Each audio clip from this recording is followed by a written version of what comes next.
بسم اللہ الرحمن الرحیم۔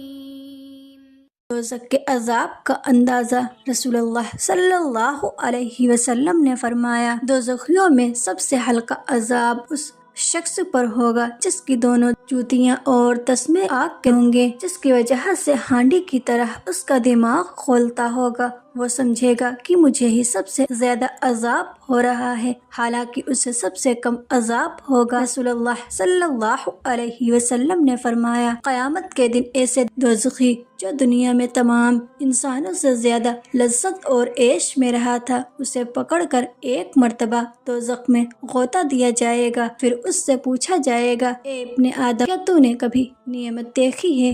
کیا کبھی تجھے آرام نصیب ہوا ہے؟ اس پر وہ کہے گا، اللہ کی قسم اے رب نہیں، میں نے کبھی آرام نہیں پایا۔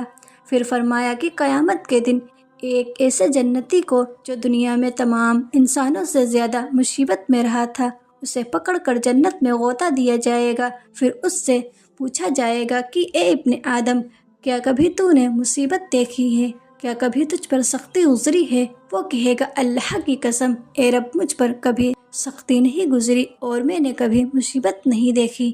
دوزخ کا ساس رسول اللہ صلی اللہ علیہ وسلم نے فرمایا، جب سخت گرمی ہو تو ظہر کی نماز دیر سے پڑھا کرو، کیونکہ گرمی کی سختی دوزخ کی تیزی کی وجہ سے ہوتی ہے۔ پھر فرمایا کہ دوزخ نے اپنے رب کی بارگاہ میں شکایت کی کہ میری تیزی بہت بڑھ گئی ہے اور میرے کچھ حصے دوسرے حصوں کو کھائے جاتے ہیں، لہٰذا مجھے اجازت دی جائے کہ کسی طرح اپنی گرمی ہلکی کروں۔ چنانچہ اللہ نے اس کو 2 مرتبہ سانس لینے کی اجازت دی، ایک سانس سردی کے موسم میں اور ایک گرمی کے موسم میں، لہٰذا جو ہم گرمی محسوس کرتے ہیں وہ دوزخ کے لو کا اثر ہے جو سانس کے ساتھ باہر آتی ہے، اور سخت گرمی جو محسوس کرتے ہیں وہ دوزخ کے سرد حصے کا اثر ہے۔ مسلم کی ایک روایت میں ہے کہ دوپہر کو روزانہ دوزخ کو دہکایا جاتا ہے۔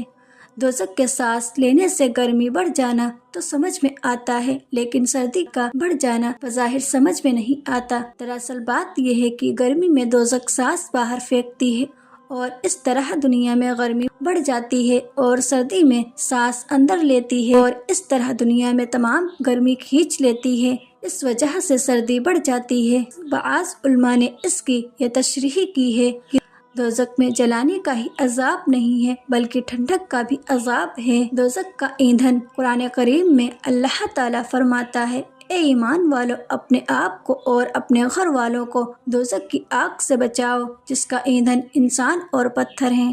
دوزخ کی خاص گردن، نبی صلی اللہ علیہ وسلم نے فرمایا، قیامت کے دن دوزخ سے ایک گردن نکلے گی جس کی 2 آنکھیں ہوں گی اور 2 کان ہوں گے جن سے سنتی ہوگی، اور ایک زبان ہوگی جس سے بولتی ہوگی۔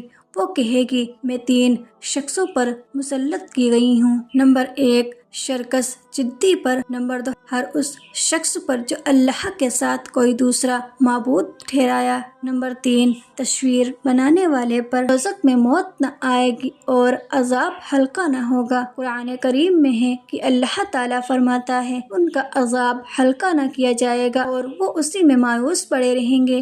اور دوسری جگہ ارشاد فرمایا، نہ تو ان کی قضا آئے گی کہ مر ہی جائیں اور نہ دوزخ کا عذاب ہی ان سے ہلکا کیا جائے گا، یعنی دوزخ میں یہ بھی نہیں ہو سکتا کہ عذاب میں پڑے پڑے موت ہی آ جائے اور عذاب سے بچ جائے، بلکہ وہاں بے انتہا تکلیف ہونے پر بھی زندہ رہیں گے۔ حدیث پاک میں ہے کہ جب جنتی جنت میں پہنچ جائیں گے اور دوزخی دوزخ میں پہنچ چکے ہوں گے اور دوزخ سے کوئی جنت میں جانے والا باقی نہ رہے گا، تو دوزخ اور جنت کے درمیان مہڈے کی صورت میں موت لائی جائے گی۔ اس کے بعد ایک پکارنے والا پکارے گا، اہل جنت اب تمہیں موت نہیں آئے گی، اور اہل دوزخ اب تمہیں موت نہیں آئے گی۔ اس اعلان کو سننے سے جنتیوں کی خوشی میں اضافہ ہوگا اور دوزخیوں کا رنج اور بڑھ جائے گا۔ دوزخ میں 19 فرشتے مقرر ہوں گے۔ صبر کرنے پر بھی عذاب سے رہائی نہ ہوگی۔ دنیا میں دستور ہے کہ صبر کرنے سے مصیبت کے بعد راحت نصیب ہو جاتی ہے، مگر دوزخ کے عذاب کے بارے میں قرآن کریم میں ارشاد ہے، دوزخیوں سے کہا جائے گا، اس میں داخل ہو جاؤ، پھر صبر کرو یا نہ کرو، تمہارے حق میں دونوں برابر ہیں، جیسا کہ تم کرتے تھے ویسا ہی تمہیں بدلہ دیا جائے گا۔ دوزخ کی دیواریں۔ رسول اللہ صلی اللہ علیہ وسلم نے فرمایا کہ دوزخ کو 4 دیواریں گھیرے ہوئے ہیں، جن میں ہر دیوار کا عرض 40 سال چلنے کے مسافت رکھتا ہے، یعنی دوزخ کی دیواریں اتنی موٹی ہیں کہ صرف ایک دیوار کی چوڑائی طے کرنے میں 40 سال خرچ ہوں گے۔ دوزخ کے دروازے۔ رسول اللہ صلی اللہ علیہ وسلم نے فرمایا دوزخ کے 7 دروازے ہیں، ایک اس کے لیے جو میری امت پر تلوار اٹھائے۔